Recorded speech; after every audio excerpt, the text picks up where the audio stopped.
friends, welcome back to my channel Explore with Abesi. তো নমস্কার বন্ধুরা, আজকে আমি নিজের কোকলার ঘরে যাচ্ছি। আমার বড় দাদার ভাই, সে আবার সেখানে পিপি রাখে, মানে নিজে হচ্ছে কাল হোলি আছে, আজ দোল, মানে আজ দোলের দিন, আজ নারায়ণ পুজো আছে। আজ বিকেলে 5টা দিকে গ্রহণ শুরু হয়ে যাচ্ছে। এখন আমি তোমাকে রাস্তাটা দেখাবো। ওই দেখো আমরা রাস্তায় আমরা আস্তে আস্তে চলে গিয়ে তারপর আমরা পৌঁছে যাবো ওখানে। তারপর তোমাদের নিজের বড় দাদার সাথে দেখাবো তোমাকে।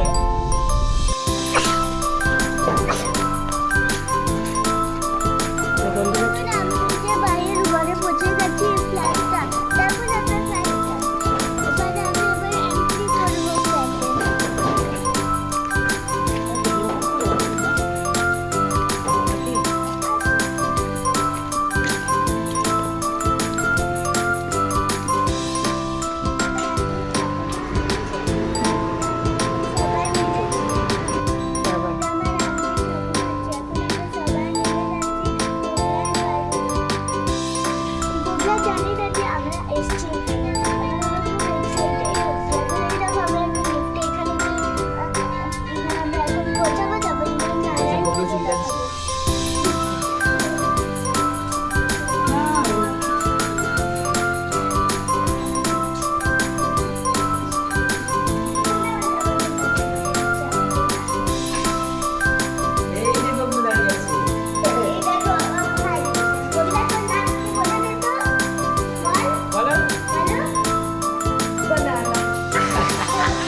চলে গেছি।